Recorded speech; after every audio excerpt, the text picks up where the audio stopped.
Gold విషయానికి వస్తే ఈ నెల అంటే ఈ మంత్ గోల్డ్ లెవెల్ ఎలా ఉండే అవకాశాలు ఉన్నాయంటారు? గోల్డ్ వచ్చి ఈ మంత్ చూడండి,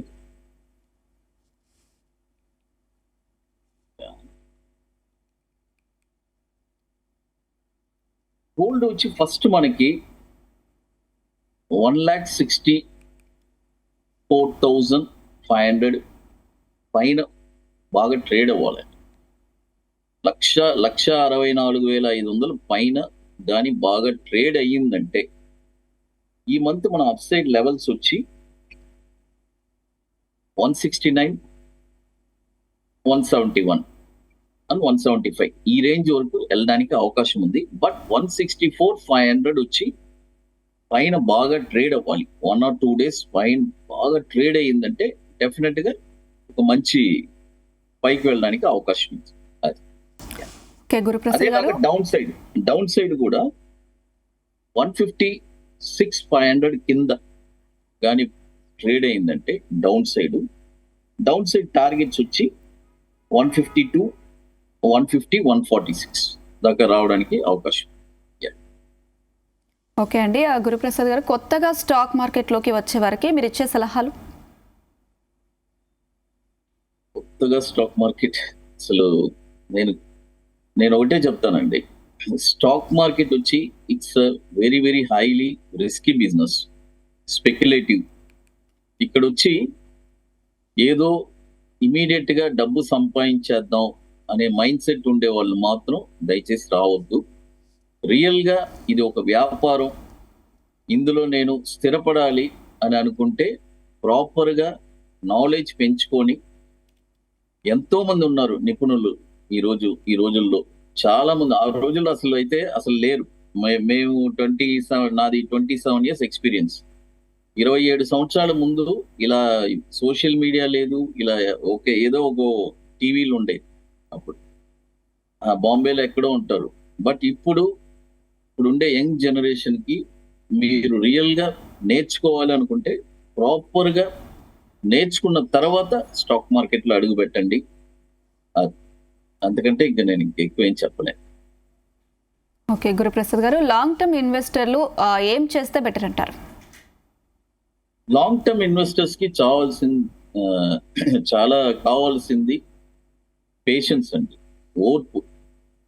ఎందుకంటే మనం ఎంత ఓర్పుగా ఉంటే అంత లాభాలు మనకు వస్తుంది. అదే లాంగ్ టర్మ్ వాళ్ళకి వచ్చే బెనిఫిట్స్. ఇప్పుడు ఊరికే ఒక ఎగ్జాంపుల్ గా చెప్తానండి, ఏదో ఒక స్టాక్ 1,00,000 రూపాయలకి కొని పెట్టారు, ఒక మంచి స్టాక్స్, ఫండమెంటల్లీ మంచి స్టాక్స్. అదే 1,00,000 రూపాయలు బ్యాంకులో డిపాజిట్ చేశారు అంటే నేను డైవర్సిఫికేషన్ చెప్తున్నా. అది కూడా ఒకే స్టాక్ లో పెట్టకూడదు, ఒక 10 స్టాక్స్. 1,00,000 రూపాయలు ఉంటే ఒక 10 కంపెనీలు కొని పెట్టారు. ఇప్పుడు 1,00,000 రూపాయలు ఫిక్స్డ్ డిపాజిట్ వేసాడు, ఒక 12 years కి అది మళ్ళీ 1,00,000 రూపాయలు అవుతుంది.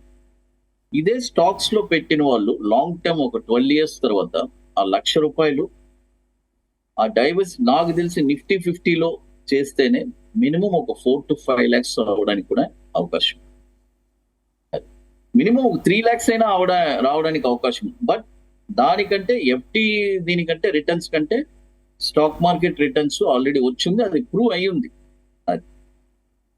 ఓకే గురుప్రసాద్ గారు, అటు పెన్నీ స్టాక్స్ లో ఎలాంటివి పిక్ చేసుకుంటే మంచిది అంటారు? అసలు పెన్నీ స్టాక్స్ పై ఇన్వెస్ట్ చేయడం మంచిదే అంటారా? అసలు పెన్నీ స్టాక్స్ గురించి అసలు పెన్నీ స్టాక్స్ అనేది డీల్ చేయకూడదు నన్ను అడిగితే. ఎందుకంటున్నానంటే పెన్నీస్ అంటే 100 రూపాయల స్టాక్సే 2 రూపాయలు 3 రూపాయలు అయింది. కాబట్టి అలాంటి స్టాక్స్ ని మళ్ళీ మనము దానికంటే బెస్ట్ స్టాక్స్ ని మనం ఇన్వెస్ట్ చేసుకొని, ఏదో ఇప్పుడు చూడండి 1000లో ఒక స్టాక్ పెరిగిందని చెప్పి పెన్నీ స్టాక్స్ ఫోకస్ చేస్తూ ఉంటారు. ఎన్నో కంపెనీలు కనుమరుగైనవి, అసలు కంపెనీస్ లిస్టింగ్ లో లేదు, స్టాక్ మార్కెట్ లిస్టింగ్ లో లేదు. అలాంటి కంపెనీలు ఎన్నో ఉన్నాయి. కాబట్టి పెన్నీ స్టాక్స్ అనేది నేను రికమెండ్ చేయట్లేదు, ఎక్కువ దాన్ని అవాయిడ్ చేయమని చెప్తాను. ఓకే గురుప్రసాద్ గారు, అటు వాల్యూ ఫండ్ ఇన్వెస్టింగ్ పెట్టుబడిదారులకు మంచిది అంటారా? అంటే వాల్యూ ఫండ్స్ ఇన్వెస్ట్మెంట్ స్ట్రాటజీ ఏమైనా చెప్తారా? వాల్యూ ఫండ్స్ ఇదండి, మనం డైవర్సిఫికేషన్ అండి. మన ఫండ్స్ ని మనం ఎంత వాల్యూగా ఎలా చెప్పాలంటే గోల్డ్ లో కొద్దిగా, స్టాక్స్ లో కొద్దిగా, అంటే నేనేది ఫర్ ఎగ్జాంపుల్ ఇప్పుడు ఒక మంచి పోర్ట్ఫోలియో ఉంది, ఒక ₹1,00,00,000 పోర్ట్ఫోలియో ఉంది. వాళ్ళు ఏం చేయాలి, స్టాక్స్ లో ఒక 20 లక్షలు పెట్టాలి, గోల్డ్ లో ఒక 20 లక్షలు, ఒక 20 lakhs ల్యాండ్ ఎక్కడైనా కొని పెట్టచ్చు, ఇంకొక 20 lakhs మ్యూచువల్ ఫండ్ లో పెట్టచ్చు, ఇట్లా బాండ్స్, ఇలా అంటే అన్ని, అంటే ఎక్కువ రిటర్న్స్ వచ్చే దాంట్లోనూ పెట్టాలి, తక్కువ రిటర్న్స్ వచ్చే దాంట్లో పెట్టాలి. నన్ను అడిగితే అదే వాల్యూ ఫండ్ అని నేను అంటాను. ఓకే గురుప్రసాద్ గారు, ఇండియా అమెరికా మధ్య వాణిజ్య చర్చలు మొదలయ్యాయి, 4 రోజుల పాటు జరగనున్నాయి. మరి ఈ చర్చల ద్వారా మనం ఏం ఎక్స్పెక్ట్ చేయొచ్చు? ఇండియన్ మార్కెట్స్ పరంగా ఎలాంటి ఇంపాక్ట్ ఉంటుంది? డెఫినెట్ గా మార్కెట్ వచ్చి ఆల్రెడీ సెల్లింగ్ లోనే ఉంది. ఏదైనా ఒక మంచి న్యూస్ వస్తే అది ఎలా చెప్పంటే it's second round of selling గా తీసుకోండి. ఒక పాజిటివ్ న్యూస్ వస్తే అట్ ప్రెసెంట్ వచ్చి మనం ఏం చేయాలంటే దాన్ని ఒక సెల్లింగ్ ఆపర్చునిటీగా తీసుకోండి. అంటే అంతవరకే చెప్పగలను. ఎందుకంటే నెక్స్ట్ ఈ మంత్ ఎండింగ్, ఈ జూన్ మంత్ లో వచ్చి చాలా ఇంపార్టెంట్. కమింగ్ డేస్ చూద్దాము ఎందుకంటే ఏం జరుగుతుందని. ఓకే, వరల్డ్ మార్కెట్స్ బాగున్నా మన ఇండియన్ ఈక్విటీ మార్కెట్స్ ఇంకా సెల్లింగ్ లోనే కొనసాగుతున్నాయి. మన ఇండియన్ మార్కెట్స్ ఎప్పుడు తిరిగి పుంజుకునే అవకాశం ఉంది? మేడం చెప్పండి ప్లీజ్, రిపీట్ చెప్పండి ఒకసారి, రిపీట్ చేయండి. హలో సార్, వరల్డ్ మార్కెట్స్ బాగున్నా మన ఇండియన్ ఈక్విటీ మార్కెట్స్ ఇంకా సెల్లింగ్ లోనే కొనసాగుతున్నాయి. మన ఇండియన్ మార్కెట్స్ ఎప్పుడు తిరిగి పుంజుకునే అవకాశం ఉంది?